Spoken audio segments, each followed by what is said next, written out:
rueguen por nosotros. En el nombre del Padre, del Hijo y del Espíritu Santo. Amén. Amén.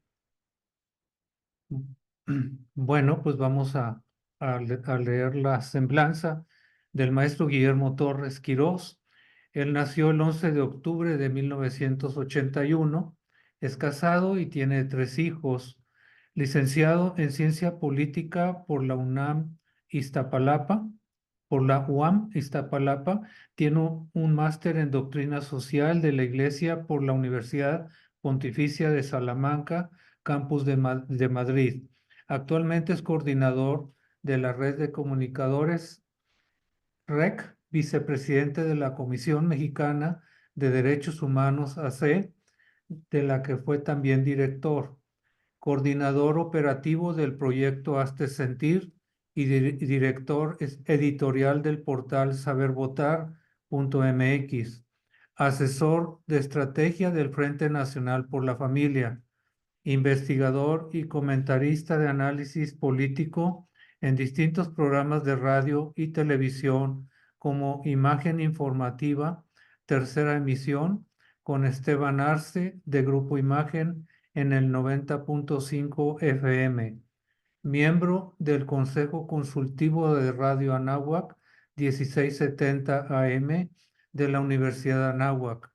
Ha sido director editorial de yoinfluyo.com y de la revista Intellectus, exdirector editorial del portal de noticias yoinfluyo.com.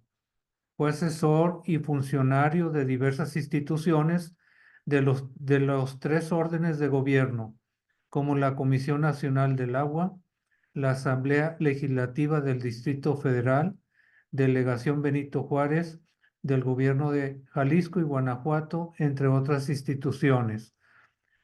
Cabildero autorizado para diferentes legislaturas de la Cámara de Diputados, exdiputado local suplente con funciones de propietario en la cuarta ALDF y fundador de Contexto Humanista Asociación Civil, así como del Grupo de Rescate de la Villa de Guadalupe. Fungió como presidente del grupo promotor del Comité de Rescate de la Sierra de Guadalupe ante el Consejo de Cuenca del Valle de México. También fue coordinador general de la agrupación vecinal Ciudadanos en Movimiento. Ganador de la Medalla al Mérito Universitario de la Universidad Autónoma Metropolitana en el año 2007. Ha sido profesor de la Universidad Tecmilenio, docente del Instituto Mexicano de Doctrina Social Cristiana, IMDOSOC, catedrático invitado de la Universidad Anáhuac y de la Universidad del Noreste de México, maestro del CEBETIS 97 en el municipio de Nezahualcóyotl. Pues bueno, le damos la bienvenida al maestro Guillermo Torres. Bienvenido, maestro. Bienvenido y muchísimas gracias, maestro, por dedicarnos este tiempo aquí al Consejo Nacional de Laicos y en general a todos los laicos de México. Muchas gracias y le cedemos los micrófonos. Muchas gracias. El agradecido soy yo, sin lugar a dudas, por estar pues en esta ocasión con ustedes. Ya he tenido la oportunidad pues de alguna manera haber compartido con ustedes ya en otros espacios, en otros momentos. Y bueno, me han pedido hablar de un tema que es sin duda pues muy acorde a lo que hoy en día estamos viviendo en el propio mundo, que es sobre el populismo. ¿Qué es el gobierno populista? Si existen razones para estar en contra o a favor de este aspecto. Quisiera comenzar mencionando que el significado de populismo. El populismo podríamos definir como aquella forma de hacer política que coloca al pueblo como el agente histórico central. Esa es una de las primeras características que vamos a tener del populismo. El actor central en el populismo es el pueblo, es el que de alguna manera va a ser el el que va a ir tomando, por el cual se va a ir basando el discurso. Se convierte en el agente histórico central. Es el que va a tomar, el que va a ser el punto de quiebre en esta definición, en esta forma de hacer política. Se toma de excusa al pueblo. Que al mismo tiempo lo toma al pueblo como agente histórico central, depositario de virtudes de justicia y moralidad. Y al mismo tiempo en contraposición con las élites tradicionales caracterizadas por la pasividad y la corrupción. En otras palabras, para el populismo, el actor central es el pueblo, el cual se le tiene que hacer justicia. ¿Y de qué se le tiene que hacer justicia? Pues se le tiene que hacer justicia de lo que han hecho históricamente las élites en el poder, de lo que han hecho quienes han tenido la responsabilidad, ya sea de gobierno, ya sea en ciertos sectores, el sector empresarial, o ya sea en los que toman decisiones, en los actores políticos que toman decisiones. Que aparte suele ser que muchas de las élites, de los grupos de poder, pues al tener el control de las cosas, suelen ser un poco más eh, eh, pasivos, más tranquilos, no están en un tema de desesperación de qué es lo que va a terminar ocurriendo, que ese es uno de los puntos centrales de esta propia dinámica. Y hay una característica también que tienen varios de estos gobiernos donde las élites o los grupos, las cúpulas de poder se han mantenido. Una de las características que suelen tener es la corrupción, que la corrupción está ahí evidente. Y por eso, si se vende la narrativa de un pueblo que sufre. El pueblo sufre las injusticias de los ricos y poderosos que han tenido el control de las cosas y siempre han suprimido al pueblo. El pueblo que vive en la pobreza, el pueblo que no tiene oportunidades, el pueblo que lucha día con día y que de repente vemos que el clasismo y que ciertos elementos hacen que se modifique el esquema por el cual las personas están de alguna manera teniendo su visión a la autoridad. Y si a eso le sumas que la autoridad de repente no hace bien su papel, bueno, pues el sufrimiento es mayor para el pueblo al que se le ha usado constantemente.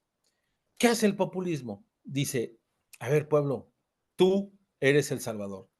Y ahí viene otra característica de ese populismo, acompañado siempre de un mesías o un líder que es el que va a sacar adelante y que encabeza a ese pueblo, que es parte del pueblo. Es importante, ¿eh? Tiene que ser parte del pueblo. Si no es parte del pueblo, no va a ser un líder que tenga gran impacto. Tiene que tener como característica el ser un líder totalmente proveniente del pueblo. Y entonces, por eso toma ese carácter mesiánico y salvador de decir, es el que va a traer, a reunir y a darle pues peso a esa parte.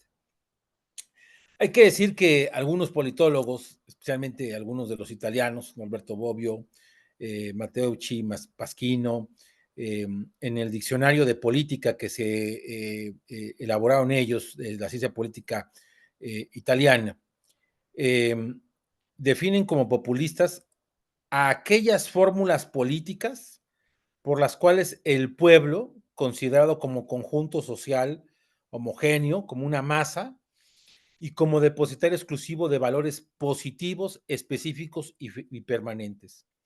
Es fuente principal de inspiración y objeto constante de referencia.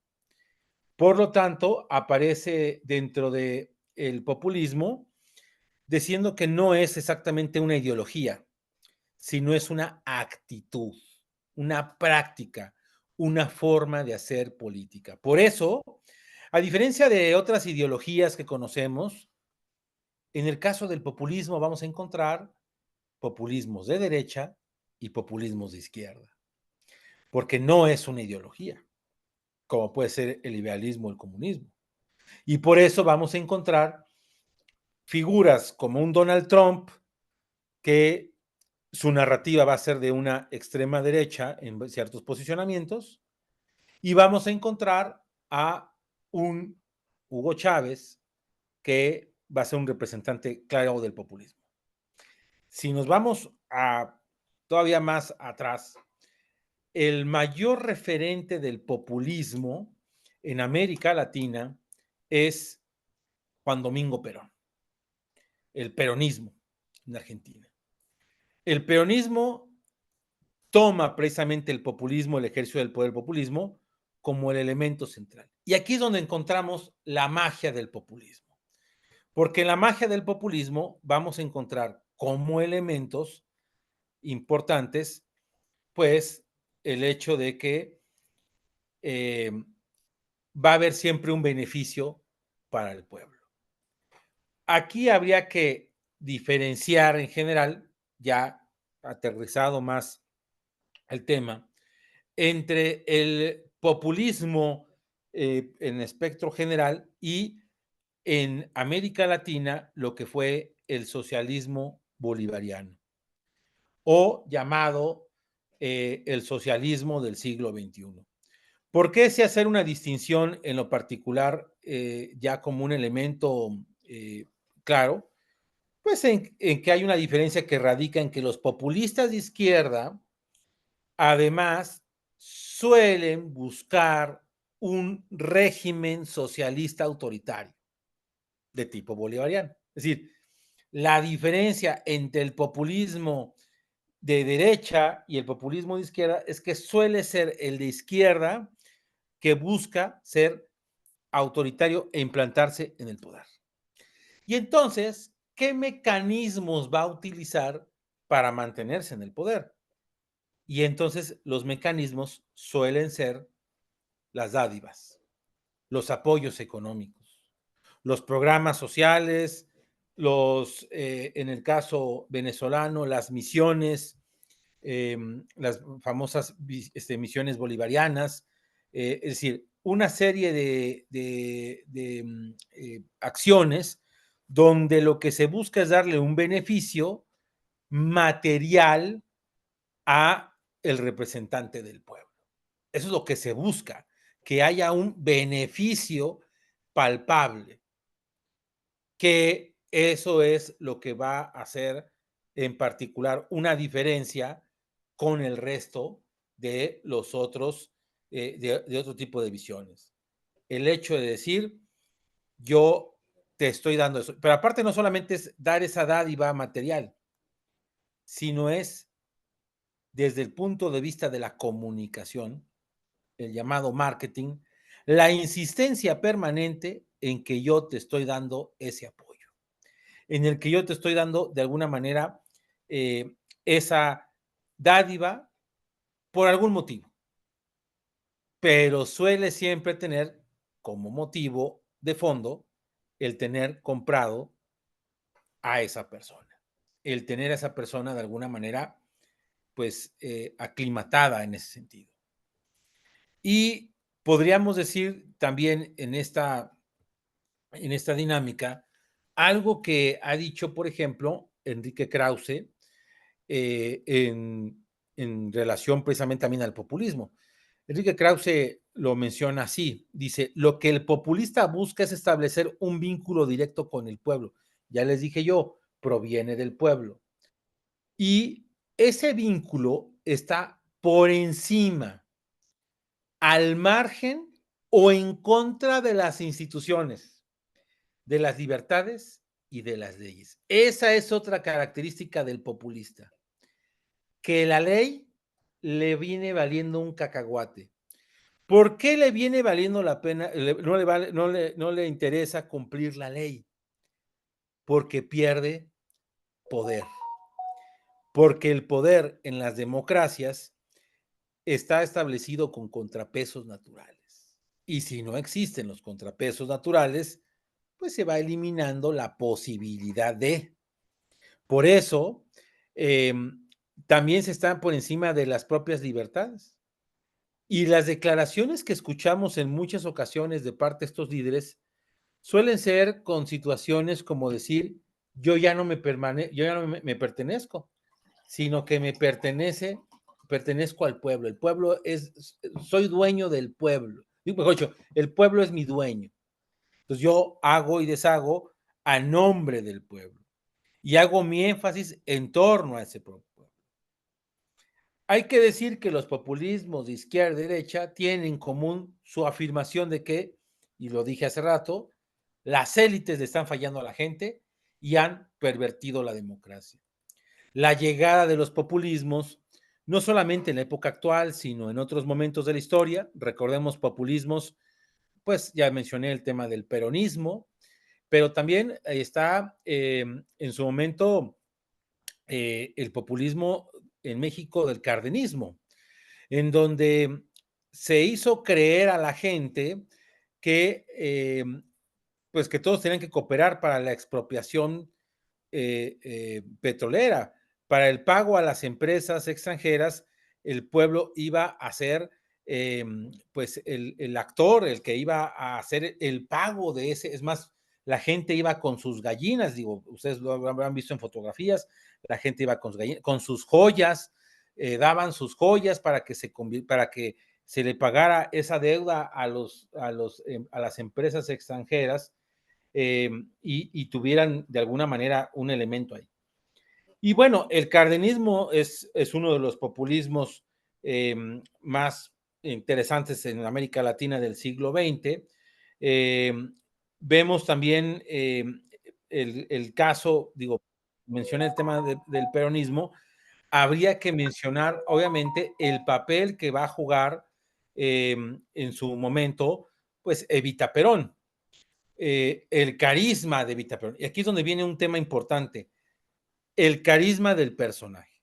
Eso es importantísimo. Entender que el personaje, que aparte tiene que ser parte del pueblo, sentirse parte del pueblo, tiene que tener un carisma particular. Otro populista del siglo XX en América Latina es Getúlio Vargas. Getúlio Vargas fue dictador de Brasil en la época, él rompe esta época en Brasil del café con leche. ¿Por qué el café con leche? Se distribuía en el poder entre las dos principales zonas, entre Minas y entre Sao Paulo. Uno era productor de café, otro era ganadero, y por eso le decían los gobiernos del café con leche, porque un periodo era un habitante de Minas y el otro periodo era un habitante de Sao Paulo.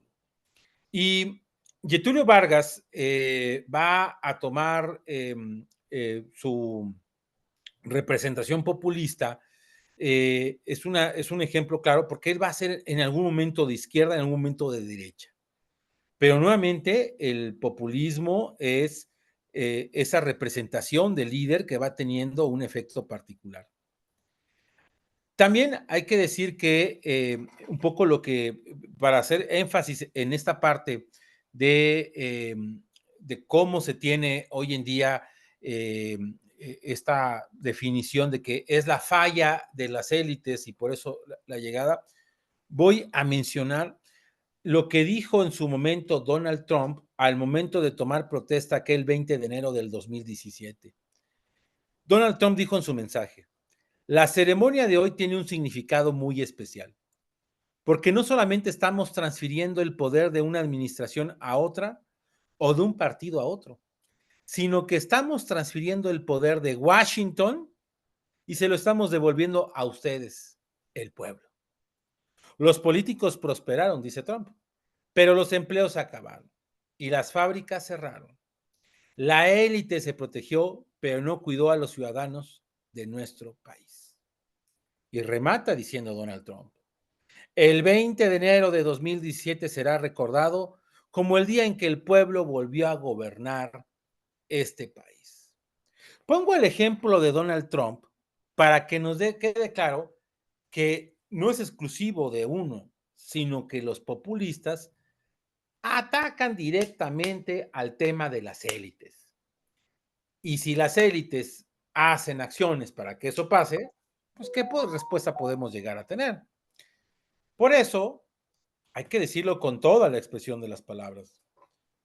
El triunfo de Andrés Manuel López Obrador en 2018 se debió al cansancio de esa élite, de la partidocracia, del PRIAN, de los gobiernos priistas y panistas, se debió a ese desgaste que López Obrador supo multiplicar en su narrativa. Vean a estos ricos, a esta élite que es muy corrupta, que aparte es cierto, había mucha corrupción y sigue habiendo mucha corrupción hoy en día porque no hay que eliminarlo. Pero el mensaje era, estos políticos son una bola de corruptos que se han robado el dinero del país, han abusado de él, se ha creado una nueva élite política y entonces lo que tenemos que hacer nosotros es, de alguna manera, llegar al poder para que entonces el pueblo llegue al poder. Dentro de la narrativa que se va haciendo, que en el caso de López Obrador, pero lo podemos retomar de otros, se utilizan elementos muy simbólicos, elementos que tienen que ser elementos clave para poder asegurar esa narrativa, ese mensaje. Y hay que darle un papel de víctima y de lucha a ese líder carismático. Es decir, ese hombre que lucha con todo y de repente llegan unos hombres malos, que se llama la mafia en el poder, que le impiden llegar al poder. Y entonces hacen un fraude electoral y lo dejan fuera de la elección.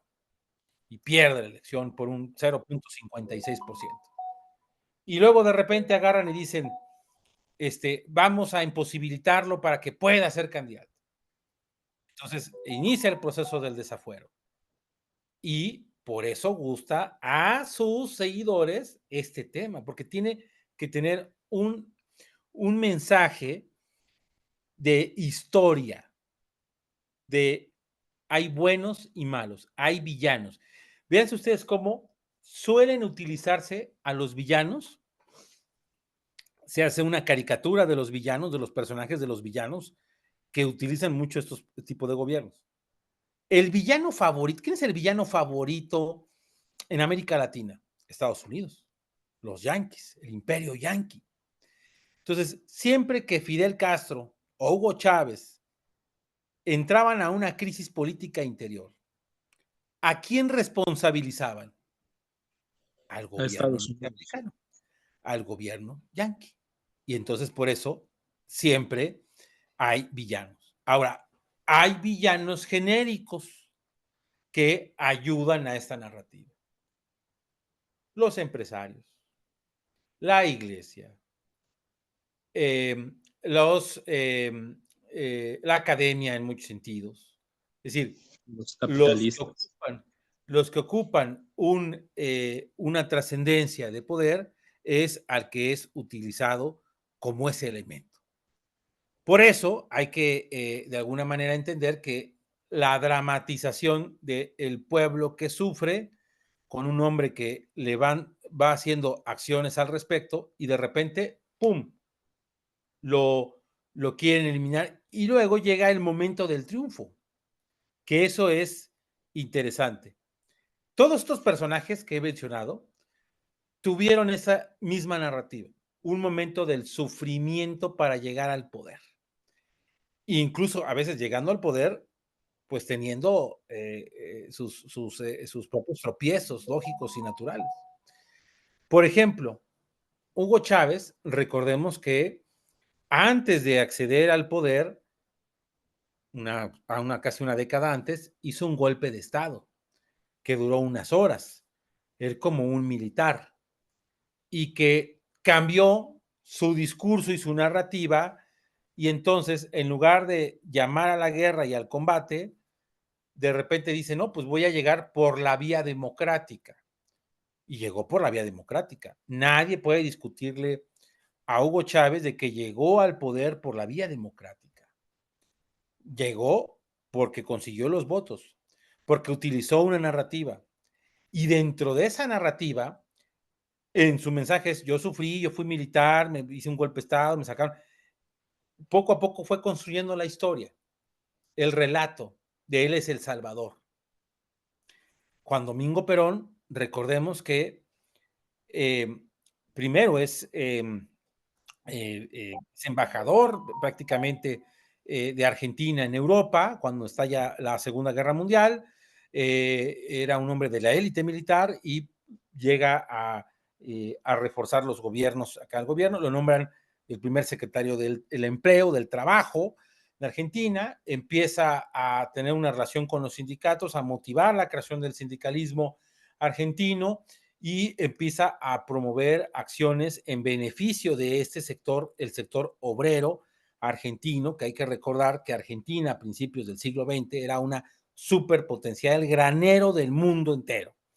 Y entonces Juan Domingo Perón se lanza a la presidencia, obtiene el poder, aparte aparece esta imagen de Evita Perón, después de que él había muerto su primera esposa de Juan Domingo por un cáncer, igual que como murió ella. Pero bueno, más allá de esa narrativa, de esa historia, lo que tiene interesante es que a Juan Domingo lo destituyen y lo llegan a desterrar del gobierno.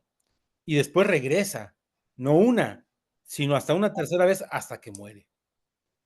Cuando entra en sucesión su última esposa, Isabelita, que es vicepresidenta y entra presidenta, y bueno, después vienen ahí los golpes militares, las dictaduras militares en Argentina. Pero el peronismo se convirtió en un movimiento muy fuerte porque daba eso, tenía esa historia de víctima. Imagínense ustedes con los tangueros que son los argentinos, bueno, pues ese daba un toque muy particular, muy enfocado. Y bueno, pues a esto hay que decir, pues que también alguien ha dicho, solo el pueblo puede salvar al pueblo, solo el pueblo organizado puede salvar a la nación. ¿Se les hace parecido a quien lo ha dicho? No lo ha dicho López Obrador. Solo el pueblo puede salvar al pueblo. Ha sido su narrativa, su mensaje, porque va en ese sentido. Y aparte, aquí viene otra característica del populismo, el nacionalismo. Tiene que tocarse el nacionalismo, el amor a la patria como elemento principal, que en lugar de ser un tema patriótico, termina ser un tema patriotero. Y entonces encontramos nosotros cómo se manipula el tema de la defensa de la nación, se manipula el tema de lo que se tiene que hacer para salvar al pueblo y a la nación de lo que está a los alrededores. Y entonces, ¿de quién tienes que proteger en el tema nacionalista? Primero, de las potencias extranjeras que te pueden llegar a arrebatar. Pero en el fondo no es hacia ellos, hacia las potencias. En realidad es la protección hacia las élites del poder en los países. Es hacia un tema hacia el interior. Esa es la protección del nacionalismo.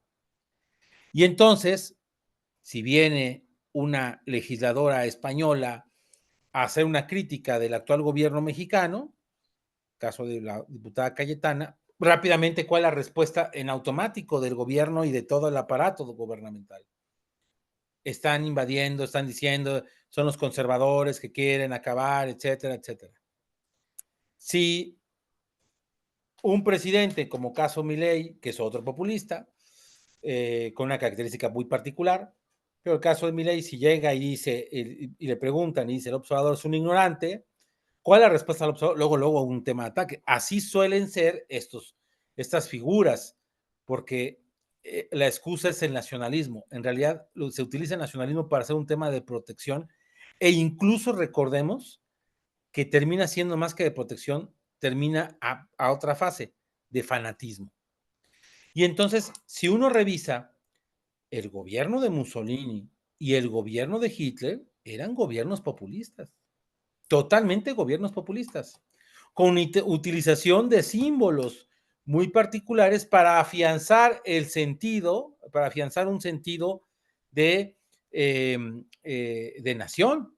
Por eso el nacionalsocialismo, por eso somos una raza superior en el caso alemán. También en el caso italiano era una raza superior. El argumento de Benito Mussolini es necesitamos repoblar Italia para llegar a ser poderosos como en la época del Imperio Romano. Entonces, eso también tiene ese carácter muy en particular que va teniendo ese tema del nacionalismo. Siguiendo con otras de las declaraciones de otros populistas, por ejemplo, tenemos el caso de Pablo Iglesias, de Podemos, en España en su momento. Dice, no hay nada que la casta política no sea capaz de hacer, ninguna mentira que no sea capaz de contar, para mantener su poder y su prestigio a expensas del pueblo. Y aquí viene otro elemento, el ataque permanente al opositor, donde suele darse un elemento extra, no diálogo, no diálogo, porque hay miedo de perder el debate, hay miedo de perder la sobremesa, la conversación, la discusión, perder todo eso. Y entonces lo que se busca es evitar el diálogo. ¿Cuántas veces se ha reunido López Obrador con los líderes de la oposición? Cero. ¿Cuántas veces tuvo López Obrador un diálogo, por ejemplo, con los obispos mexicanos? Cero. Y digo cero porque aunque hubo una reunión en noviembre pasado, él habló y no dejó que los obispos le cuestionaran ni le preguntaran nada. Para que nos demos una idea, así funcionan, es un método de operación. Acusar al opositor, entonces no le doy diálogo, no lo dejo ni respirar prácticamente y le voy yo, eso sí, inventando cosas y le voy generando lo que nosotros desde una visión católica llamamos la posverdad. El yo tengo mi verdad, yo tengo mis propios datos. Y nosotros sabemos que la búsqueda de la verdad, en nuestro caso, es la búsqueda del encuentro con Dios. Si yo manipulo, tengo cosas como lo que pasó el día de ayer en Chilpancingo, donde a los normalistas les dijeron que habían vuelto a contratar como asesor a uno de los funcionarios que habían corrido por el caso del último estudiante asesinado de Ayotzinapa. ¿Y cuál fue la respuesta? Vamos a prender oficinas y vamos a hacer revolticos y todo. Y resulta que era falso, era una fake news. Entonces, manipular la verdad.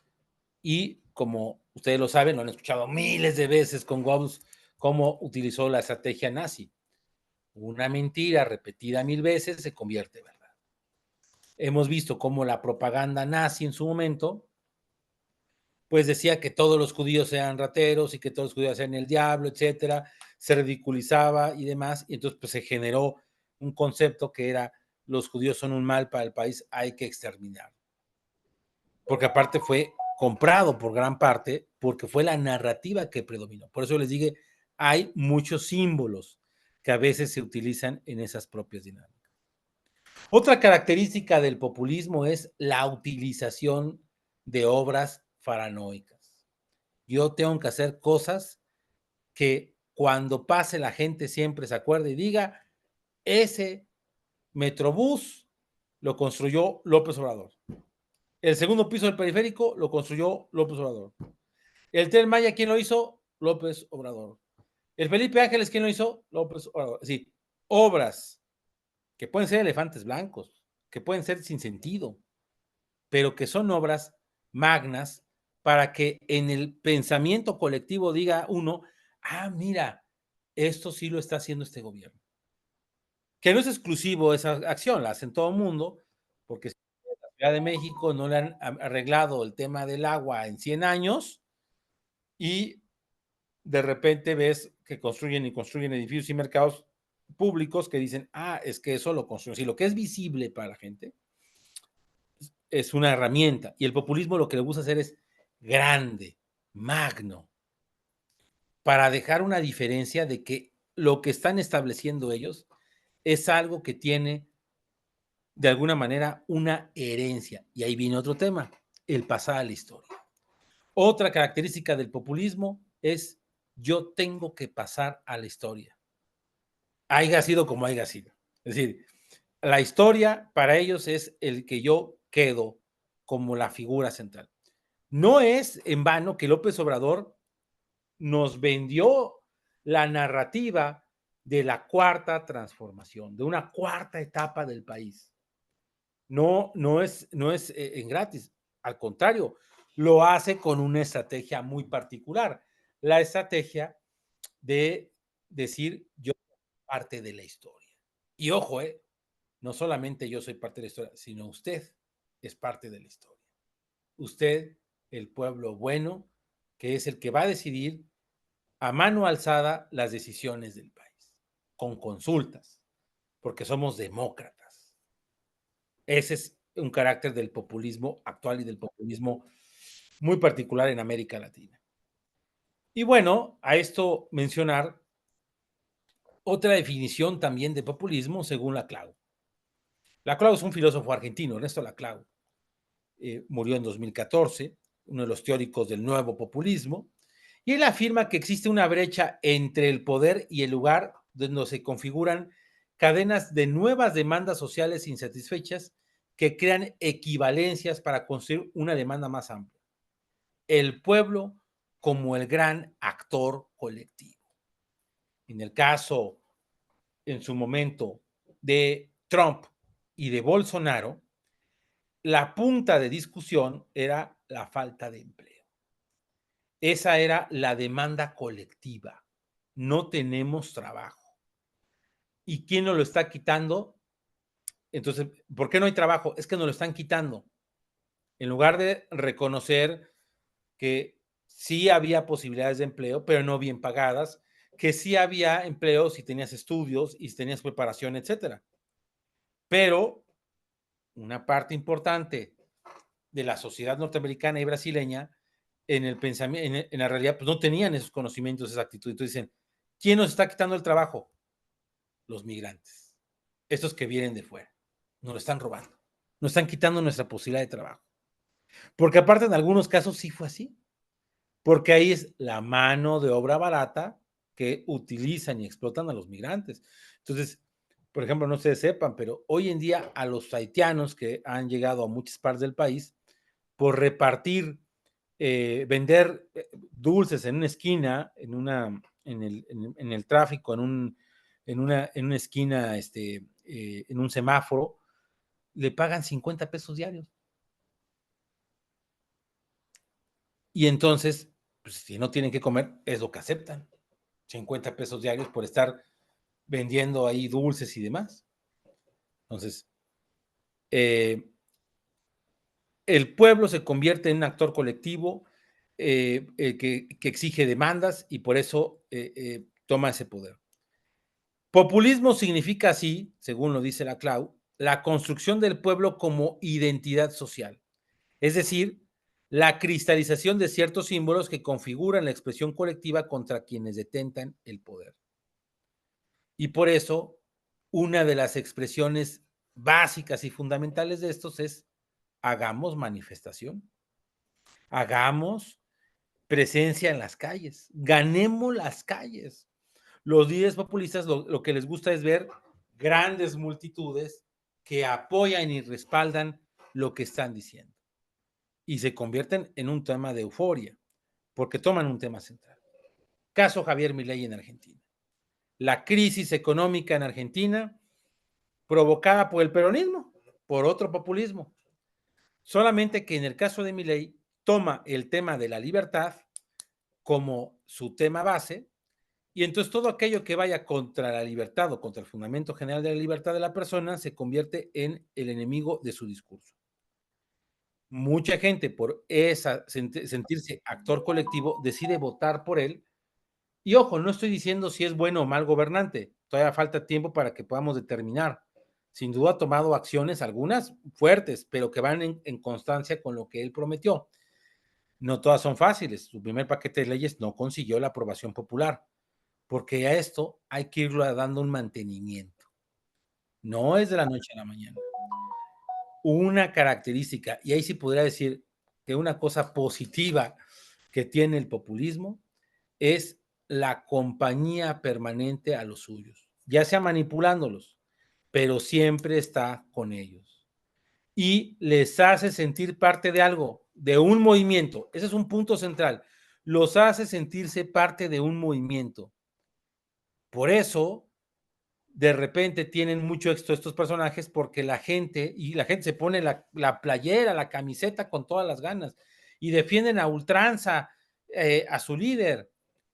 ¿Por qué lo defienden a ultranza? No es porque le dé solamente un tema de apoyo económico, es porque los hace sentir parte de algo. Y lo que busca la gente es identidad, sentirse identidad y formar comunidad. Comunidad e identidad. ¿Quién lo decía? San Juan Pablo II. Por eso la iglesia en el día a día, la iglesia, desde la iglesia doméstica hasta la propia comunidad, la colonia, el barrio, tiene en su naturaleza la urgencia de siempre buscar la comunidad y la identidad. ¿Y qué pasa cuando nos descafeinamos y perdemos nuestra identidad?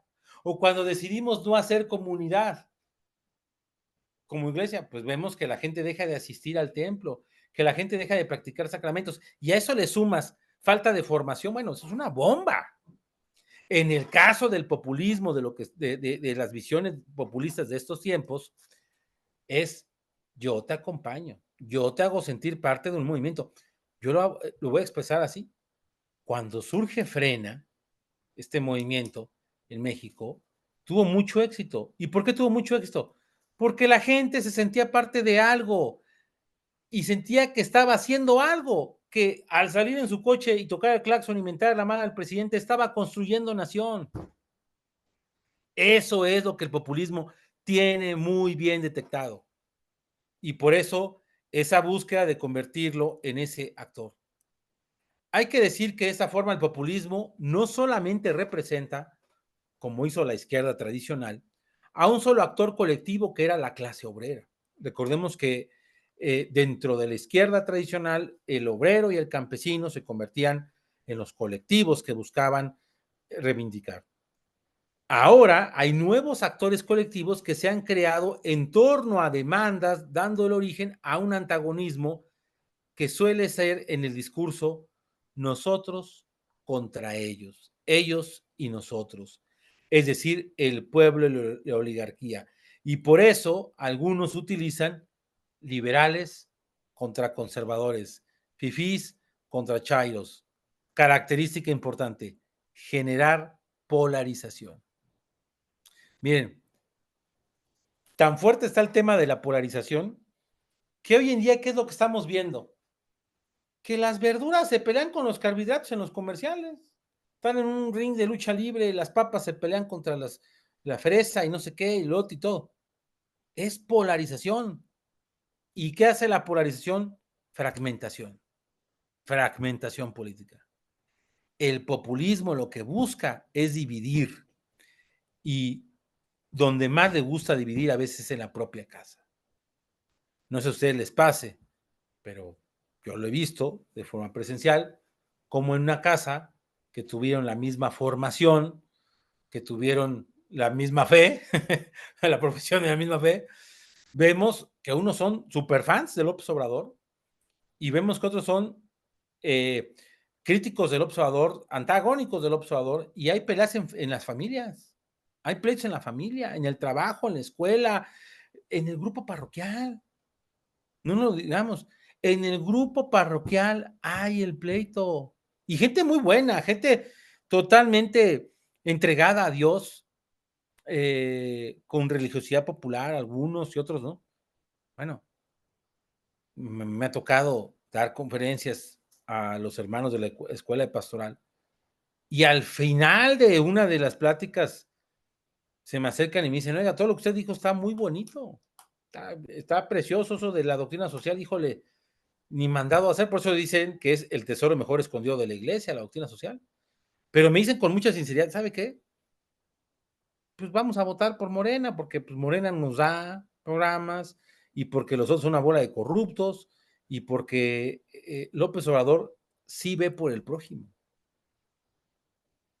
Y ahí les voy a decir una cosa, dentro de esas cosas positivas del populismo es que reivindican ciertos sectores y en el caso específico mexicano, sí se le ha dado un papel especial y muy particular a un sector de la sociedad que sí estaba abandonado y que sigue abandonado, solamente que ahora con un apoyo social que va a aumentar. Esas son de las particulares que sí tiene el populismo. Y entonces, cuando dice primero los pobres y te vende ese mensaje, pues si eres susceptible a decir, pues es una persona buena porque está viendo por los pobres y se lo va a quitar a los ricos. Pero aparte, obviamente eso tiene jiribilla, porque lo que termina haciéndose es tomar estos apoyos, estas dinámicas diciendo, yo te lo estoy dando, ¿eh? Oye, pero ese apoyo viene de tus impuestos y de mis impuestos, y se va haciendo una bolsa y de ahí va el gobierno recolectando. Sí, pero ¿qué crees? Yo te hago creer que viene de mi bolsillo, o viene del bolsillo del gobierno, bolsillo del dinero que se creó con los impuestos. Y es entonces la manipulación. El contexto de la manipulación como un elemento que va dándole al traste todo esto. Y hay que decirlo así. La lucha del pasado era una lucha de clases. Ya no es una lucha de clases, sino es contra las élites oligarcas que detentan el poder en contra del pueblo. El líder se vuelve entonces preponderante, toda vez que este actor colectivo, el pueblo, ha sido marginado del sistema político por las élites, por lo que se requiere una voz potente que incorpore a las masas a la arena política. Y a esto hay que decirlo que pues tampoco se ayudan las élites del poder cuando deciden nombrar candidatos y se nombran a ellos mismos candidatos en las posiciones seguras, y cuando a la ciudadanía le regalan una o dos candidaturas por ahí para que en los distritos que saben que van a perder. Sí, la partidocracia es de alguna manera su forma de ejecución.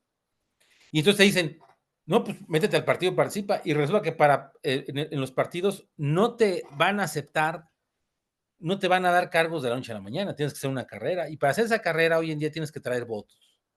Entonces no te miden por tus capacidades, no te miden si tú eres el mejor de los intelectuales, sino si traes votos. ¿Cuántos votos me vas a dar? Qué triste, porque antes las instituciones políticas sí veían el perfil de la persona. Dicen, mira, este puede ser un buen tribuno, este puede ser un buen orador, este puede ser un buen capacitador, un buen analista, etc. Un experto financiero. No. ¿Cuántos votos trae? 20. Pues aquí hay un muchacho que tiene 50, él hagámoslo director de área. Oye, no tiene experiencia, no importa, nos da votos. Y por eso termina siendo luego un desastre los ejercicios de gobierno. Y también hay que decir que hay una simplificación dicotómica al respecto. Yo sé que suena eso así muy rimbombante.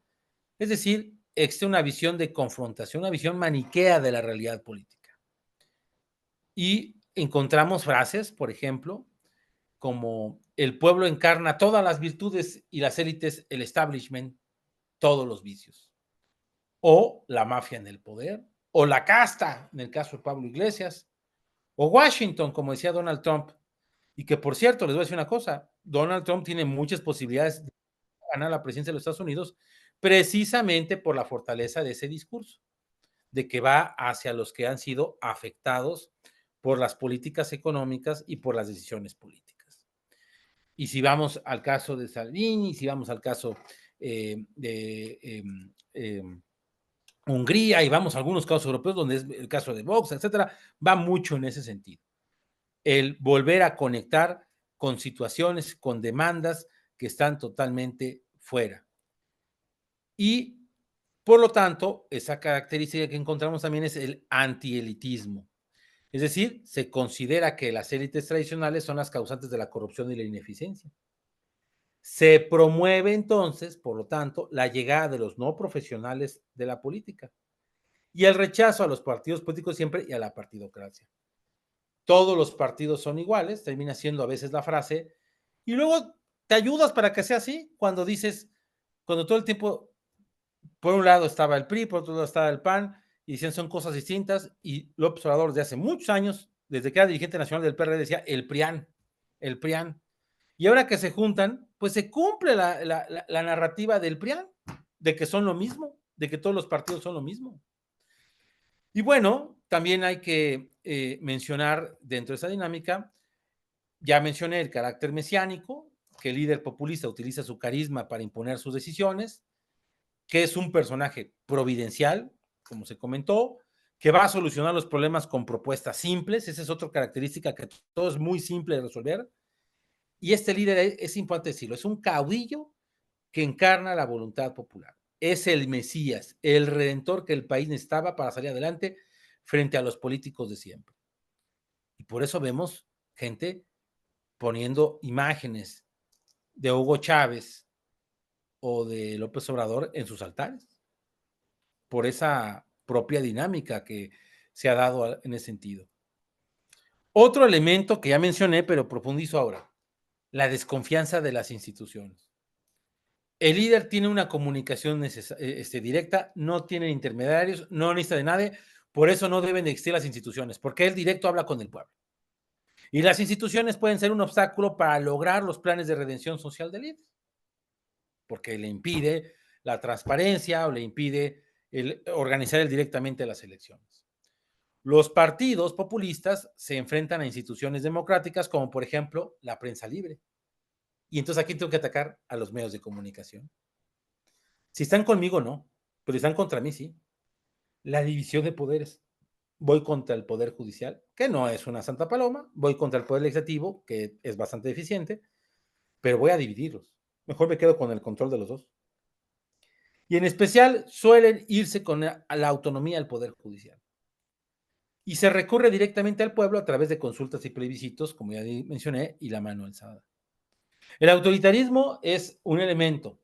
Si el líder es el representante del pueblo, ¿qué necesidad hay de oposición y contrapeso? Es parte de la argumentación. Y el líder populista se convierte en un dirigente fuerte cuyas decisiones deben ser asumidas por todos. Manejo discrecional y patrimonialista de los fondos públicos. Es decir, no debe de haber reglas de operación en los programas sociales, sino directamente agarrar. No debe de haber condicionantes, ni contratos, ni concursos, sino todo tiene que irse de forma directa. Y con frecuencia, también una característica es que se van directamente al nepotismo, como un elemento. Y entonces, ¿quiénes se convierten siendo los funcionarios? Las esposas, ahí está el caso de Daniel Ortega, su esposa Rosario, o en su momento, pues, López Obrador y sus hijos. Porque va en ese esquema del... ¿Por qué? Porque nada más confío en ellos, no confío en los demás, y entonces por eso cumple mi narrativa. Ya mencioné el tema de la movilización social, y del populista moviliza a las masas a su favor, apelando a planteamientos emocionales más que racionales, y el pueblo movilizado está por encima de las instituciones. Hay que decir, ya mencioné la retórica nacionalista, nada más para repetir, el líder populista suele fabricar un enemigo externo, ya dije el caso de Estados Unidos, y en Europa también el enemigo externo, ¿quién es actualmente? Los migrantes o la Unión Europea. Por eso encontramos en el caso europeo los euroscépticos que no creen en la Unión Europea y que han ganado situaciones como el Brexit en Inglaterra. O hemos visto que Le Pen en Francia ha llegado casi a ganar la presidencia francesa por ese motivo. Hay que decir que el populismo apela al sentimiento de comunidad de pertenencia, lo que mencionaba, de identidad frente al individualismo de esta sociedad contemporánea. Y bueno, los riesgos del populismo sin duda siempre estarán. En sociedades con altos índices de corrupción e ineficacia de la clase política, el populismo es una tentación permanente. Sin embargo, a veces suele ser peor la solución que el remedio. Suele ser peor el problema. Y el populismo ha generado regímenes personalistas y profundamente autoritarios, como mencioné hace ratito. Aquí viene una de las grandes preguntas. ¿Cómo enfrentar el populismo? Por eso es importante fortalecer y reformar a fondo las instituciones democráticas de cada país. Yo lo pongo como un ejemplo. México no es que tenga una gran experiencia en el tema de la democracia. Incluso hay que decir que es un tema, pues es como si fuera un adolescente que va en crecimiento. Y luego nosotros, en lugar de darle los elementos para que se forme íntegramente, lo que terminamos haciendo nosotros es darles drogas y alcohol. Otro tema es hacer una fuerte agenda anticorrupción. Eso es otro de los elementos que tiene que ser. Una agenda anticorrupción donde la transparencia sea el elemento. Hay políticos de la oposición que no les gusta porque los va a exhibir. Ni modo. A eso también hay que decir que hay que darse una profundización democrática. La conciencia principalmente a los jóvenes, que suena muy choteado, pero que como no han vivido otras dinámicas, pues parece que se pierde. Y un punto más importante, la regeneración de la política. Es urgente rehabilitar la política desde la propia visión de la doctrina social de la Iglesia. Una sociedad que entienda qué es el bien común y por lo tanto las acciones que haga sean bajo esa dinámica. Recordemos lo que nos ha dicho el Papa Francisco sobre que la política es el mayor acto de caridad. Y sin duda es el mayor acto de caridad, porque imagínense ustedes no conocer a nadie, no conocer al prójimo y hacer acciones para que esté bien y que obviamente no te va a agradecer, ni tampoco es obligación agradecerte. Donde vamos a ver a una población que si no entiende la dinámica del bien común, pues va a estirar la mano de forma permanente para de esa forma pues siempre estar recibiendo dádivas y no ver la forma de construir, no ver la forma de poder hacer algo que le deje una herencia hacia futuro.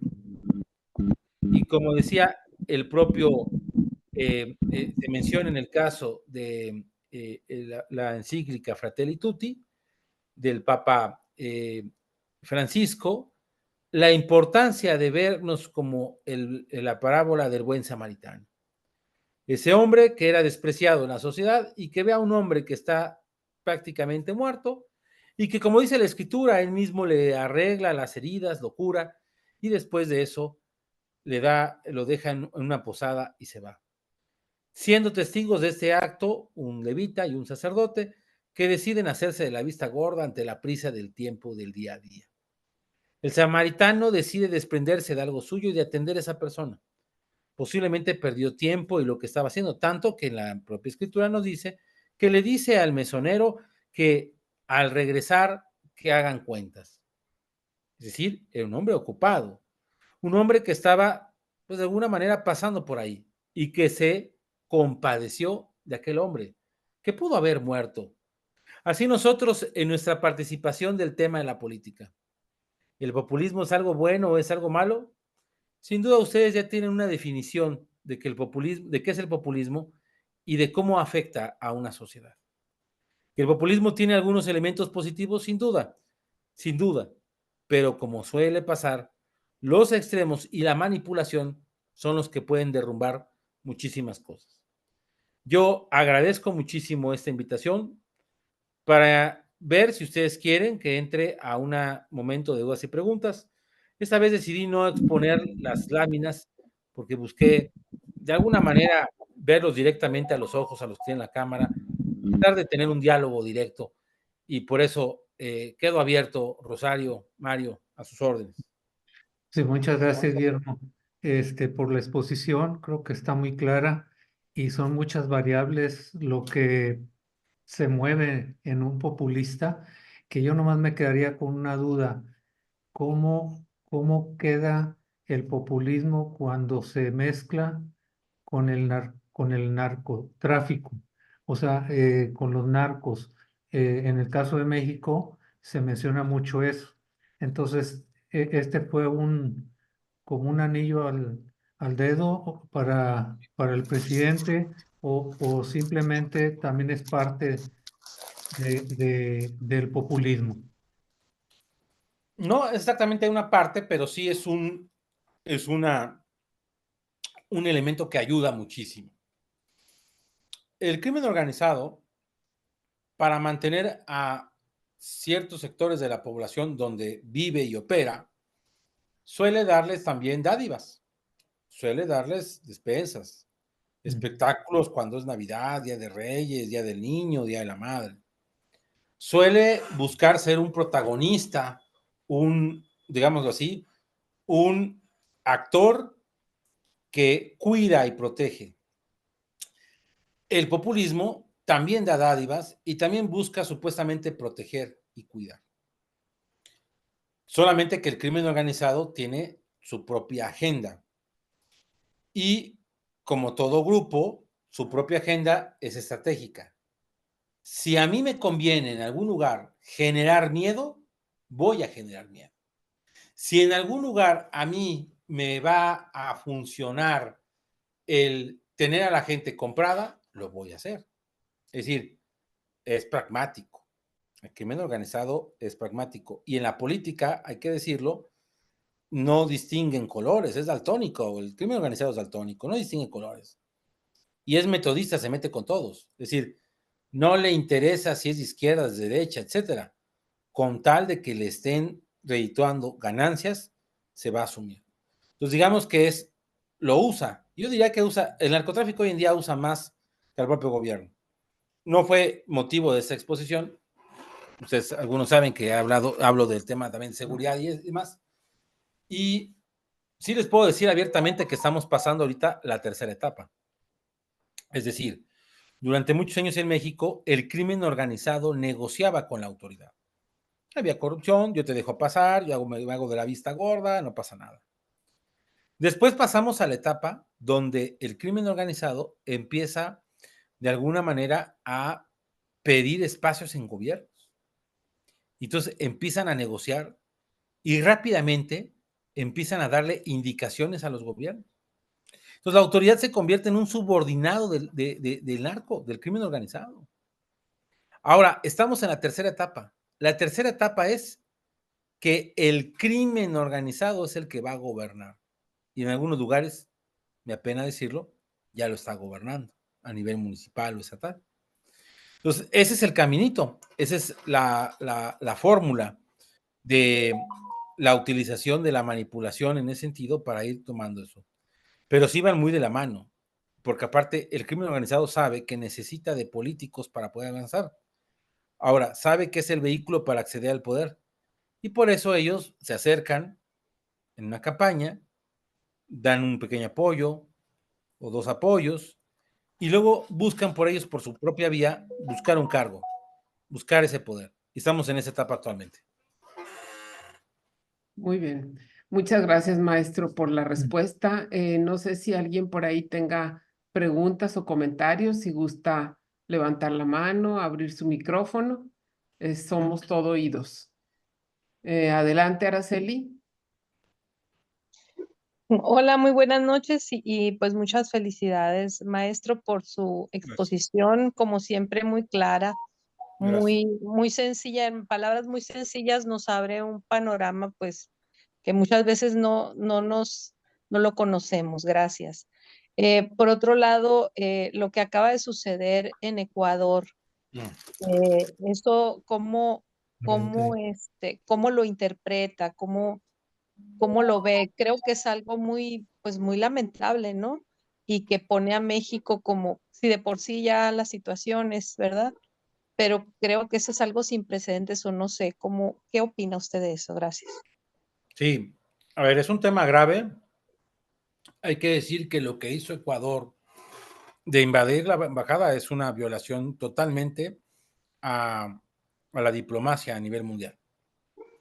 Ese acto estuvo mal. También hay que entender que el gobierno de Ecuador, que está viviendo una crisis política y social, no de ahorita, desde hace ya 15 años, que también hay que decir que Correa logró pacificar en gran parte Ecuador. ¿A costa de qué? De la corrupción. Y después vimos cómo, que no es exclusivo, es otra, todavía no se puede definir que es una característica, pero por lo menos sí podemos decir que hay varios casos que en el populismo latinoamericano se está dando. Es su vinculación con el crimen organizado. Está el cártel de los soles en Venezuela, por ejemplo. Está los señalamientos contra Evo Morales de distribución de coca. Está las acusaciones contra Gustavo Petro en Colombia, igual por los mismos casos.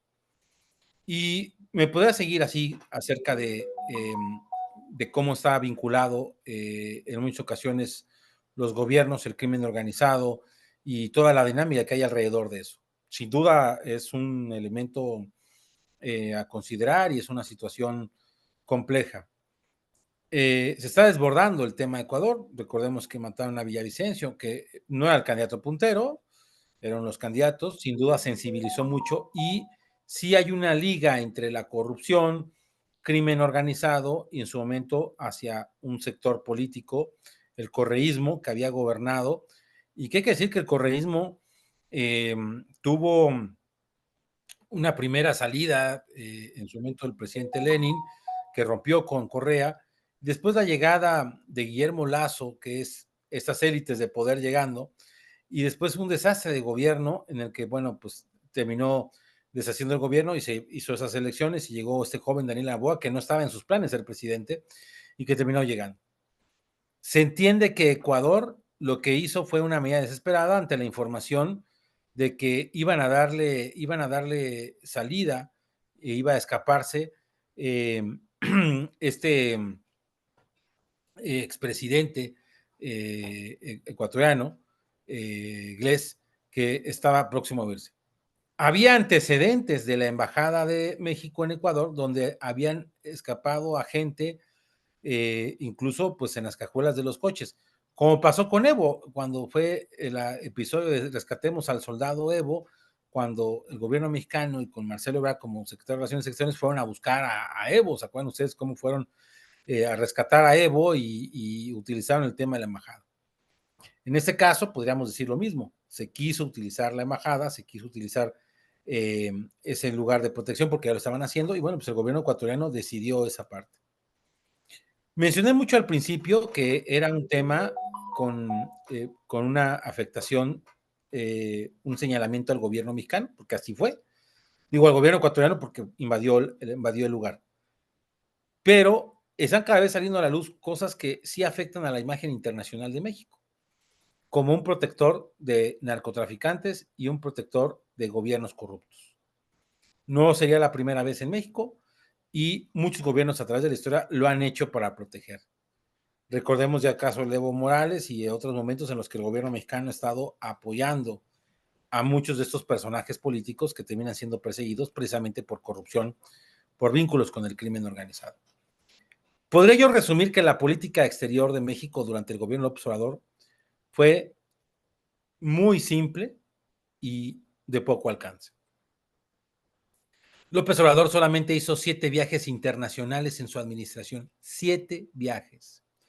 5 a los Estados Unidos, de los cuales 2 fueron para ver temas del TEMEC, el tema internacional. En uno de esos viajes se aprovechó para hacer viaje de Estado, y otro caso en el que fue única y exclusivamente viaje de Estado con Donald Trump. Otra fue la visita a la Cumbre de las Américas en Los Ángeles el año pasado, la única cumbre a la que asistió presencialmente el observador. Todas las demás mandaba Ebrard o Alicia Bárcenas, la actual canciller. Y la otra de las visitas a Estados Unidos fue porque México tomó la presidencia del Consejo de Seguridad de la ONU, que fue directo a Nueva York, no fue a visitar a Biden. Las otras 2 visitas del observador fue una gira a Centroamérica, donde recorrió Guatemala, Belice, Honduras, El Salvador y Cuba. La otra visita internacional de México fue a Sudamérica, fue hacia Chile y Colombia. Ni siquiera visitó Argentina, que era un aliado potencial mexicano, y mucho menos los otros aliados de la región. Hay que decir que estos viajes del observador, que nunca brincó el charco, como se diría, nunca fue a África, ni a Asia, ni mucho menos a Europa, son elementos que hay que considerar como los elementos de la política exterior. Por eso es deficiencia, porque el presidente puedes entender que no tiene la capacidad para ciertos temas y nombras a un especialista que te acompañe.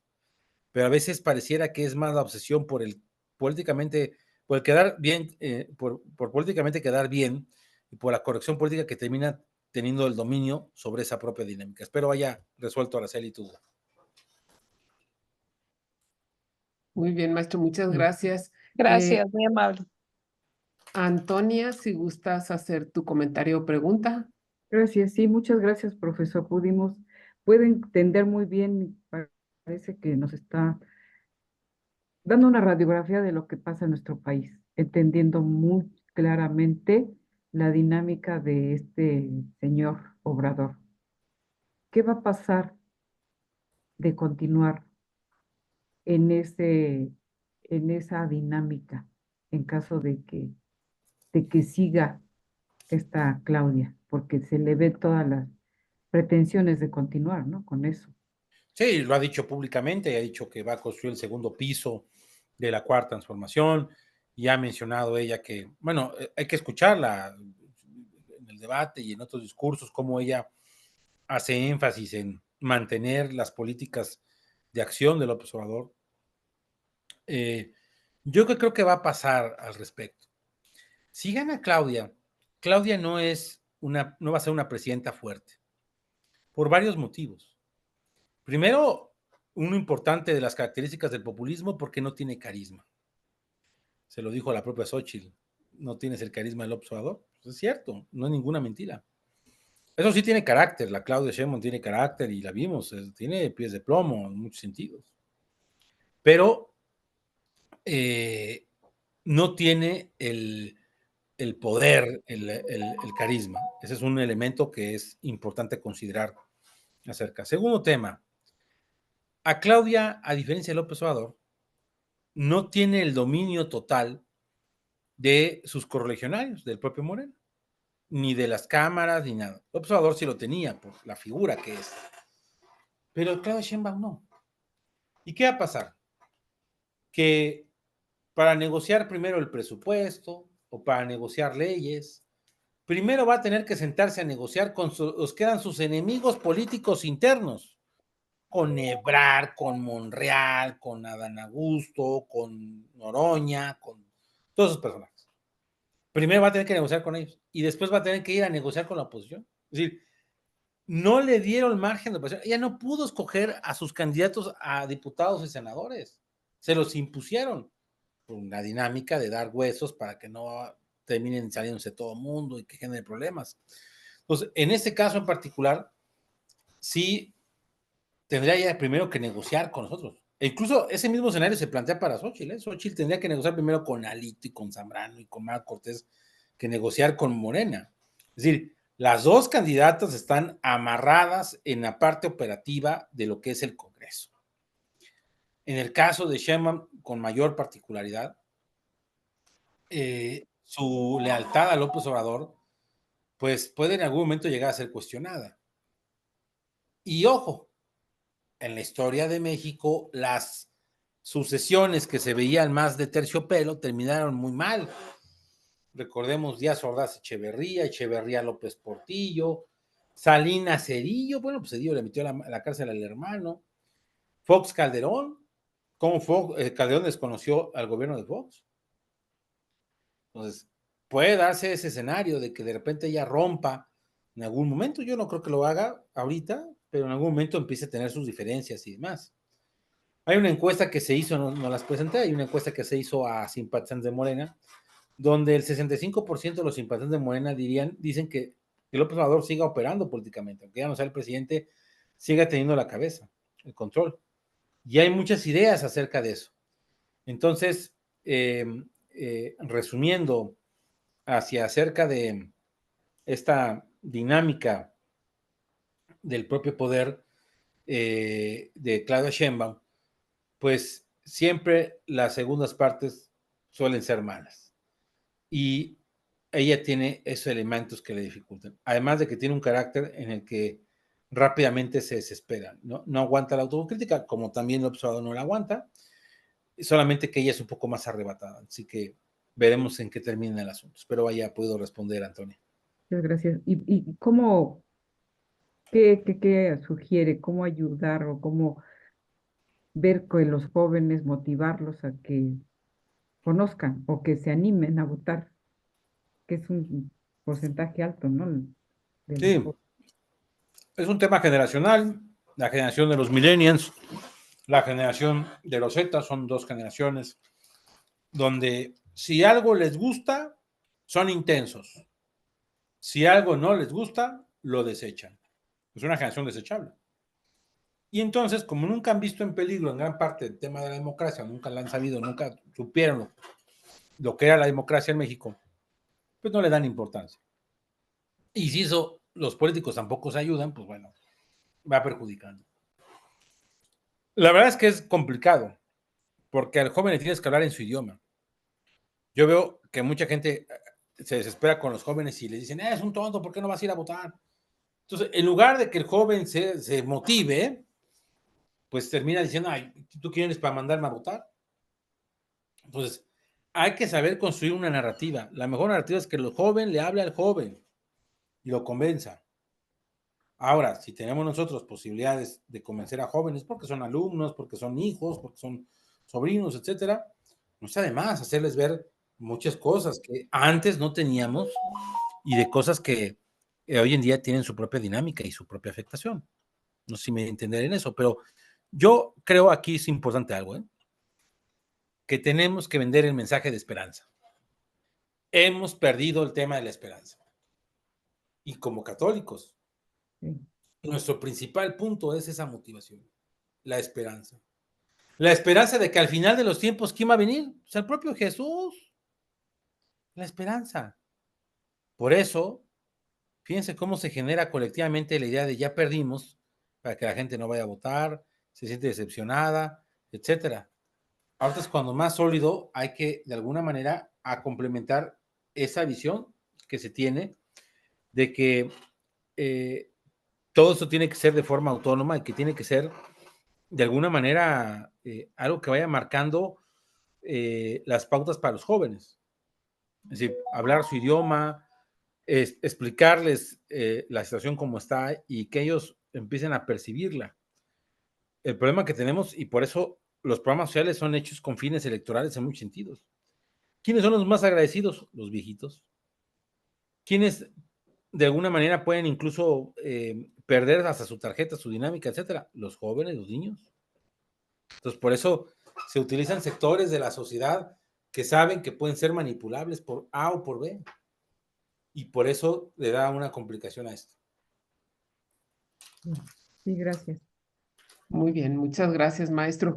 Entonces yo creo que lo que hicimos en fechas anteriores de ir a marchas para defender la democracia, para defender las instituciones, defender el INE, todo eso estuvo bien, ¿verdad? Totalmente. Digo, yo en lo personal no soy muy fan de muchas de esas cosas, pero sí les digo una cosa. Sí sirvió. Les voy a decir cómo sí sirvió. Para empezar, los partidos políticos de oposición se dieron cuenta que había un grupo de gente, oposición, que podía mover, que no estaba ligada a ellos y que sí podían expresarse y tener sentimientos muy particulares. Yo creo que ese es un descubrimiento para la clase política. Tan fue así que hay que recordar que en el momento en el que se da la primera marcha, el PRI había roto con el PAN y el PRD por haber avalado las reformas constitucionales en materia de seguridad. Y el PRI se dio cuenta que no podía irse por la libre, que necesitaba para sobrevivir aliarse a alguien. Y el PAN también vio esa situación. Yo, en lo particular, yo no hubiera hecho una alianza así porque me trae más negativos que positivos.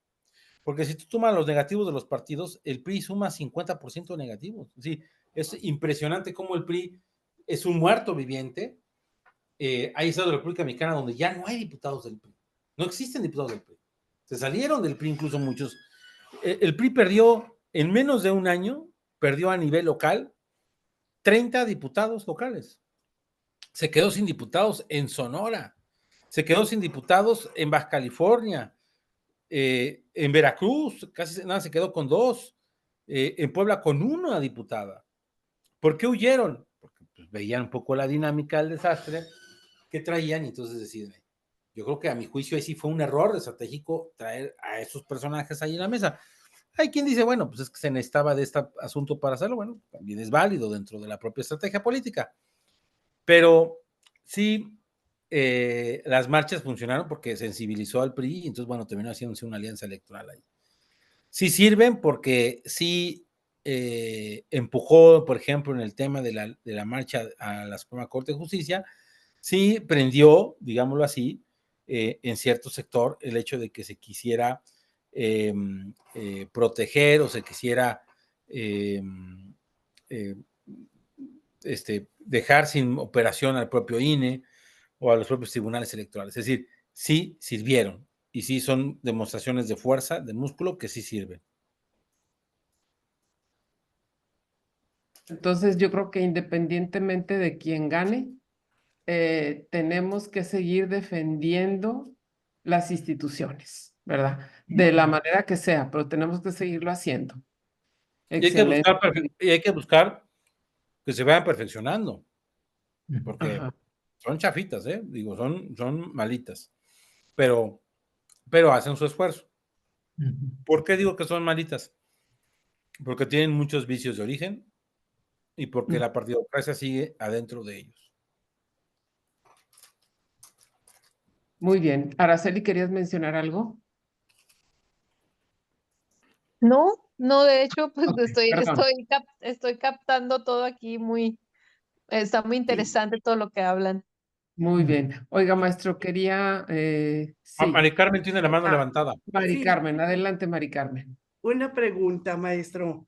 A mí, bueno, como persona religiosa, me preocupa grandemente que entonces de continuar un gobierno populista, no habrá respeto a la libertad religiosa. O sea, nos tendremos que preocupar que por parte del gobierno no vamos a vivir eso si sigue el gobierno populista y quizás si aviven más las persecuciones a la iglesia. A ver, siempre se abre la posibilidad de que eso se vaya complicando. Claro. Pongamos ejemplos concretos de esto. ¿Qué pasó en Nicaragua? Daniel Ortega está la guerrilla en Nicaragua contra la familia Sandino, los sandinistas. No es cierto, perdón, no, los sandinistas no, perdón. Se me olvidó. Contra contra la familia que gobernaba en Nicaragua. Y Daniel Ortega. Somoza, gracias, se me fue, los Somoza. Parientes de Marta de Baile, por cierto. Llega Daniel Ortega, hace la guerrilla para quitar a los Somoza. ¿Y de quién se apoyó Daniel Ortega? En gran parte de la iglesia local y en especial de los jesuitas. Y colaboraron en la construcción. Daniel Ortega le tenía un respeto importante a la iglesia de Nicaragua.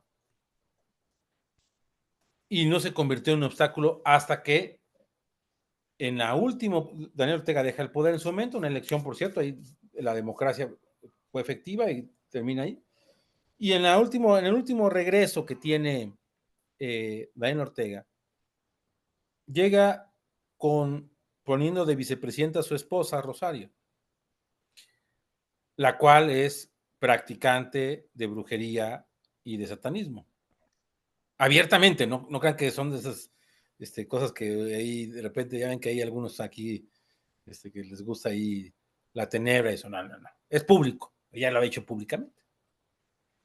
Y entonces vimos poco a poco, una persecución contra la libertad religiosa. Poco a poco. Hasta llegar al momento de la prohibición de actos religiosos en Semana Santa. Más, ya sabemos la historia, llevar a prisión al obispo, bueno, en realidad fueron a 2 obispos y a una gran cantidad de sacerdotes. Así es. Les digo una cosa, no va a ser de que mañana tomen protesta y van a meter a todos a la cárcel. No, a todos, no. Esto es gradual, eso va poco a poco. A ver, ¿cuántos estados tenían aprobado el aborto antes del 2018? La Ciudad de México. ¿Cuántos estados hoy en día tienen aprobado el aborto? 13 estados de la República Mexicana. En 6 años, 12 estados cambiaron sus leyes para permitir eso. Fue gradual, no fue de la noche a la mañana, es gradual. Todo este tipo de acciones son graduales, no son de tajo. Entonces, en algo así, ¿qué pasaría? Bueno, está el antecedente que ustedes han escuchado de cuando Sheinbaum fue delegada en Tlalpan y destruyó una capilla. Y bueno, todo relajo que se armó el relajo. Ahorita hay una sensibilidad muy fuerte por parte de los políticos con el tema de la iglesia. Y me llama mucho la atención, porque se critica a la iglesia ha perdido sin duda presencia, fuerza, etcétera. ¿Y por qué el interés de los políticos, de las dos candidatas, en ir a sacar la foto con el Papa? Pues porque la iglesia pesa. ¿Por qué el único evento al que han ido los tres candidatos presidenciales, en distintos horarios, pero fueron los tres, fue los Compromisos por la Paz? Y les doy una nueva. Mañana, en distintos horarios, a las 9 va Xochitl Gálvez, va Claudia Sheinbaum a las 9 de la mañana con los obispos que están ahorita en la plenaria, y a las 12 del día Xochitl Gálvez. Y el jueves va Álvarez Maínez. Es decir, la iglesia es un actor importante. Va a ser el segundo evento organizado por la iglesia en el que van a estar los candidatos presidenciales, porque saben, y no es porque digan, ay, los católicos, no existe el voto católico en México, quitémonos esa idea. El voto católico, que alguien vote por visión católica, así que diga, no existe, por desgracia, en México. No existe. Así que alguien diga, porque mi fe me lo dice, no. La gente vota en México por situaciones principalmente de emociones y situaciones que percibe de forma real. Hay que construir muchísimo para poder generar la sensibilización de la gente, especialmente del fiel católico. Pero yo les diría, ni todos los grupos evangélicos están con López Obrador, ni todos los grupos católicos están contra López Obrador. Porque esto ha sido más un tema de un trabajo que se ha hecho permanente en esa dinámica. Yo creo, incluso me puedo asegurar, que tampoco es una garantía que gane quien gane, va a dejar de haber una persecución contra la libertad en la fe. Y no porque la promuevan, sino porque es una tendencia, es una megatendencia mundial, el secularismo, sacar a Dios de la vida diaria. No mandar a Dios a la sacristía, ya no es así, es sacarlo de la vida diaria. Y por eso es difícil el asunto. Y por eso, ¿qué es la fórmula? Pues impulsar legisladores que comulguen con ideas que de alguna manera promuevan la búsqueda del bien común, la dignidad de la persona humana, la solidaridad, la subsidiariedad, etcétera. Entonces, sí, hay peligro de que el populismo acelere más, sí. Yo creo que en general en este tema de libertad religiosa se aplica para todos en general, pero sí, claro que si te conviertes en competencia, eres eliminado. Y ese es un tema importante. Si te conviertes en competencia para el líder, para la cabeza, y entonces por eso a veces se hace ese tipo de acciones. Muy bien, muchas gracias, maestro. Le quisiera pedir, si fuera tan amable, de hablarnos un poquito de la plataforma Saber Votar, para todos aquellos que se nos dificulta, que no sabemos, un poquito de esa plataforma, maestro, porque es buenísima.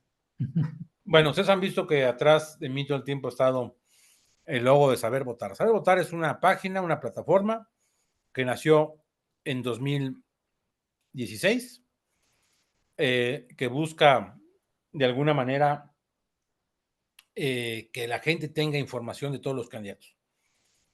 Cuando hicimos Saber Votar, lo hicimos porque la gente, los partidos dejaron de postular a la gente con la identidad del partido, sino que por pragmatismo postulaban a alguien que no coincidía con sus principios y demás. Entonces, para poder conocer a los candidatos, hicimos Saber Votar, página gratuita, sabervotar.mx, y en el cual tú puedes conocer a tus candidatos, al candidato a la presidencia, a los senadores, a los diputados federales, gobernadores, alcaldes, diputados locales, a todos los cargos de elección popular. Y les preguntamos sobre 10 temas. 10 temas que tienen que ver con seguridad y justicia, economía, salud y derecho a la vida, libertad de expresión, transparencia y honestidad, etcétera. Son 10 temas que hacemos una investigación y también les preguntamos a los candidatos, sale una evaluación Y entonces uno puede decir, mira, en mi distrito, en mi lugar donde yo vivo, esos son los candidatos. Oye, yo no sé cuál es mi distrito, no te preocupes. Hay 3 opciones para conocer a los candidatos.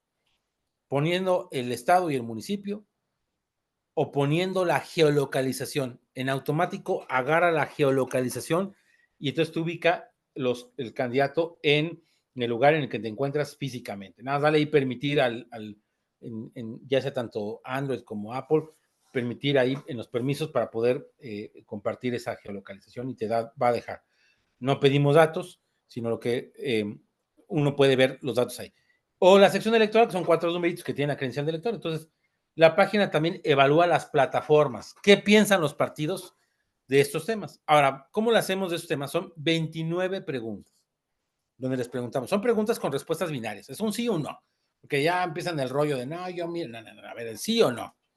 Muy concreto. Así como le preguntaron a la Claudia Sheinbaum y no respondió, así de directa la pregunta, que se iba a meter a los hijos del presidente a la cárcel. Bueno, lo mismo aquí, le hacemos preguntas muy concretas y directas, para que no haya duda. Entonces, estamos en todas las redes sociales, estamos en Facebook, estamos en Twitter, en Instagram, en TikTok, en YouTube, etcétera. Entonces, para que todos los que gusten ahí puedan conocer a sus candidatos. Ahorita estamos subiendo, los procesos locales apenas están arrancando, entonces, eso sí les aseguro que el día de la elección, nosotros nos mantenemos al aire, porque no decimos por quién votar, ustedes deciden por quién votar. Tendremos toda la información para el día de la elección, así que los invitamos a que conozcan sabervotar.mx. Muchas gracias a Mario Rosario por ayudarnos a promover Saber Votar. Sí, muchas gracias, maestro Guillermo. Por ahí una persona preguntaba, maestro, abusando de su generosidad en tiempo y a todos los que están presentes, preguntaba sobre qué hacer con Verástegui. Rezar por él, primero.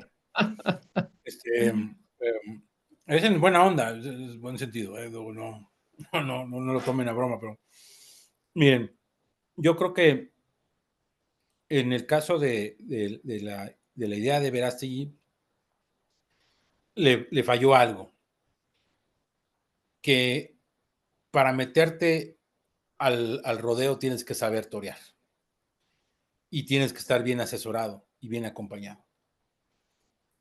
Tenía una buena intención, buscar una candidatura que se veía difícil que fuera a ganar. La autoridad electoral sí pide unos requisitos bastante complejos, pero eso también hay que decir una cosa, si tú traes mucho liderazgo, pues hubieras juntado las firmas sin mayor problema, ¿no? Yo creo que ese también es una realidad. Una de las cosas que yo veía positivo del tema Verástegui es que traía una agenda muy particular, que es la agenda a favor de la vida, la familia, las libertades, etcétera. Claro, con muchas deformaciones, por falta de formación. Ahí es donde, cuando hablamos de que el católico tiene que formarse, el ejemplo es ese. Y me refiero cuando él sale en esta imagen con una metralleta y a favor de la pena de muerte, pues está equivocado, porque la doctrina social de la Iglesia es el derecho a la vida en todo sentido. Yo creo que ahí fue los errores que fue cometiendo y que pues tienen consecuencias. Y una consecuencia, para desgracia, es que para muchos actores políticos, y parecía que ellos iban a decir o ellos iban a determinar que el voto católico en México representa 120,000 personas, el equivalente a un estadio Azteca lleno. Eso era lo que estaba generándose con eso, cuando nada más juntó 120,000 firmas, 160,000 firmas. Pero bueno, Dios acomoda las cosas y apareció la Iglesia ahora como un actor preponderante en este proceso electoral. Ahora, yo les diría a algunos, oye, ¿qué pasa si pongo el nombre en candidato no registrado? Sirve para una estadística. Pregúntenle al doctor Simi en 2006. El doctor Simi hizo lo mismo, se calcula, porque no hay exactitud, porque candidato registrado siempre hay quien vota por Cantinflas, más o menos fueron 1.7% de la votación total. Quedará como una anécdota, quedará como una forma de protesta. Si tu conciencia te dice no votes por ninguna de las tres, estás en tu libertad de tu conciencia, para eso es tu conciencia. hay una claridad sobre el bien posible, no existe el mal menor, ni tampoco me gusta que digan, ay, es lo que hay. Pues no, hay que construir el bien posible. Pero si tu conciencia te dice no, yo les diría, enfóquense al Congreso Federal. Ese es importantísimo. Porque no está verás si no voy a ir a votar el día de elección, eso sí considero que es un error. Si no te llena ninguna demás, bueno, pues anula tu voto, pero sí vota en los demás cargos, que eso es importante, que puedas lograr y entender y ver al respecto. Ahora, por desgracia, yo creo que en el caso de Verástegui, él quiso copiar el modelo norteamericano, pensando que México es Estados Unidos. Ese fue otro error. Su discurso hubiera sido, el discurso que traía era para el público americano. Ahí creo que le falló esa propia dinámica. Y les voy a decir una cosa, yo creo que si tienes una vocación en algo en particular, explótala. Hace muy buenas películas, la última película muy buena, así pues, que se dedica a esa parte. Entiendo la intención de participar y eso es válido y todos lo tenemos. Y es más, ¿cuántas veces en distintas conferencias no decimos, oigan, que el católico se meta a la política? Y ya se mete un católico a la política y no lo apoyamos, pues también como que hay que antes de dar ese paso, pues formar y acompañar y estar en esa propia dinámica. Y veo que preguntan sobre Gilberto Lozano. Gilberto Lozano es un poco la misma historia, es decir, a mí la verdad no me convence mucho cuando aparece un personaje gritando y dándote tanto lo que les decía hace rato de Frena, un movimiento que empezó muy exitoso porque a la gente le hacía sentir parte de algo y muchos querían en esa catarsis mental a la madre del presidente, solo que tú te das cuenta de los liderazgos en su forma de operar. Y en el caso de Gilberto Lozano, pues empezó a pelear con todo el mundo de los que estaban alrededor de él. Y en lugar de unir, hay un afán protagónico, exageradamente un afán protagónico. Yo creo que ese es uno de los errores que tiene el propio Gilberto Lozano, de que es exageradamente protagónico y demasiado gritón, por llamarlo así. Yo creo que es un liderazgo que en su momento fue un liderazgo, yo creo que importante en la oposición, pero no supo cristalizarlo. Y luego también cuando empieza a revolver muchas cosas, me faltó mencionar eso en el populismo, pero también los populistas pueden manipular desde el punto de vista religioso y lo pueden ahí incrustar. No sé si ustedes sabían, de seguro algunos lo sabían, pero Hugo Chávez, en la primera campaña presidencial que tuvo, en el 98, e incluso los primeros 2 años de gobierno, él cuando llegaba a una comida o algo, pedía que se pusiera un lugar y la comida, y él decía que ahí estaba sentado Simón Bolívar. Y decía ahí que ahí estaba Bolívar y que el espíritu de Bolívar estaba ahí presente, etcétera. Entonces era parte de su narrativa, de su juego, decir que estaba ahí. El otro día López Obrador dijo que hablaba con Juárez. Lo dijo en una mañanera. Es decir, utilizan esa parte mística, como religiosa, para tomarlo. Y en el caso de Gilberto Lozano, también ha manipulado con un tema, como pasó con Brasil, con un tema religioso. Y efecto de que son esos liderazgos que tienen un carácter un poco mesiánico, ejemplo de eso es que vean ustedes cómo los seguidores parecen secta, terminan siendo sectarios y obsesionados, porque dicen, ¿cómo mi Mesías no va a llegar a? Eso es lo grave, terrible. Y entonces se radicalizan, porque es la forma de líder de decirles, etcétera, etcétera. No sé si hay algún otro pregunta. Nada más, última pregunta aquí, Héctor Ichelli, adelante, por favor, y que sea breve.